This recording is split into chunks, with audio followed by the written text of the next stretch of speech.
guess that this man here is homeless.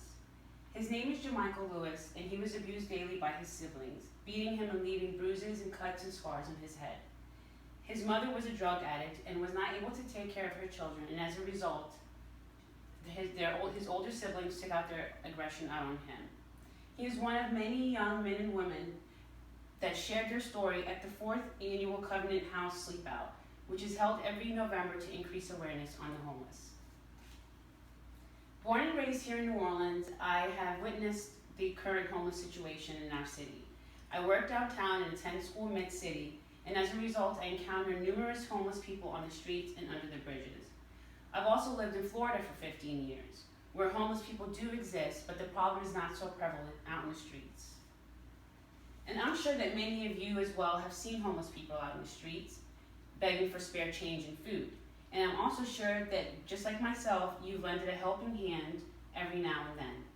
But that does not rest at our small charitable contributions. Not too long ago, the city of New Orleans made the 150 homeless people under the Pontchartrain Expressway pick up their tents and leave within 72 hours. But where do these people go? Although the city is trying to combat homelessness, the number of young homeless people in New Orleans is increasing. As members of a community, we have a social responsibility to step in and take action to reduce this issue.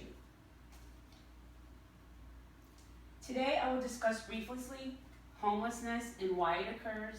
How does New Orleans compare to other major cities when it comes to homelessness? What are some of the solutions that are currently in place to combat this problem? And how can we as individuals take action against the issue? According to the Unity of Greater New Orleans, the major causes of homelessness here in New Orleans stemmed from Hurricane Katrina. Hurricane Katrina destroyed 70% of our housing here. Also, the rents increased dramatically and still remains higher than pre-Katrina levels. In fact, more income is going towards housing here in New Orleans than it does in traditional high rent cities such as New York or Los Angeles. And finally, the healthcare infrastructure has had adverse effects on the physical and the mental health, which eventually leads the people to become homeless.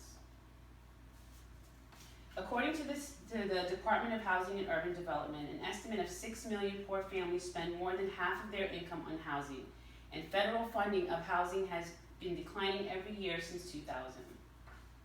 This leaves the poor with 3 unappealing options. Either you pay higher rent, you live in substandard housing, or you become homeless.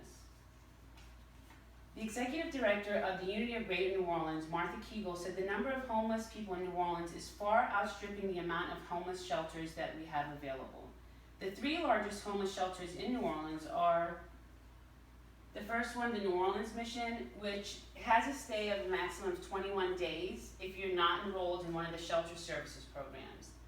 The second one is Ozanam Inn on Camp Street, and you're guaranteed 10 nights, and if there's beds available, you can stay longer. And then the third one is the Salvation Army, which the first 5 nights are for free, and then it's $10 a night. Overall, the New Orleans per capita rate of homelessness remains higher than that of other major cities.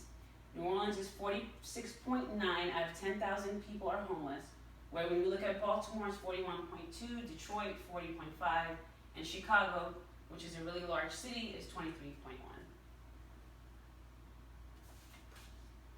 So what's being done about this problem? In 2014, Michelle Obama launched the Mayor's Challenge to End Veterans Homelessness. The initiative, in collaboration with the joining forces, called on 570 mayors, governors, local officials to put an end to the crisis of veterans homelessness. New Orleans Mayor Mitch Landrieu accepted the challenge in July of 2014, and in December 2014, which is just 6 months later, all of the veterans that were homeless here in New Orleans were set in housing. What about all the children and the families that are homeless? Another solution that's possible is this tiny house village. A volunteer named Hyan Khan suggested building this tiny house village after visiting a house village in Eugene, Oregon. This 20-unit community will contain a communal bathroom, a kitchen, a common area, and workshops. Individuals will be given a monthly bus pass and internet connection to help find employment.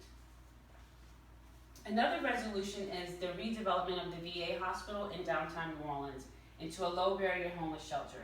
The old hospital has been currently replaced with a new VA facility. However, there's still a wing in the hospital where they renovated it, and it's part of the VA's Community Resource Referral Center, which is basically a day shelter.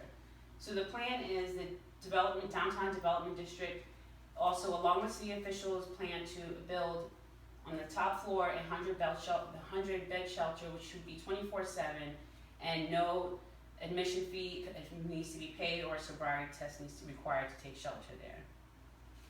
After understanding the causes of homelessness and seeing what can be done, we must realize the importance of self-managed shelters. This provides homeless the opportunity to learn how to handle donations and public relations and how to take responsibility for their own actions. When people have ownership of their own actions, then they gain confidence and hold themselves accountable.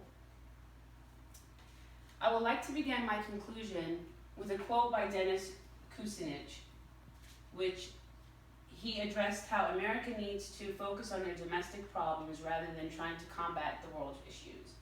He said, "We have weapons of mass destruction that we have to address here at home.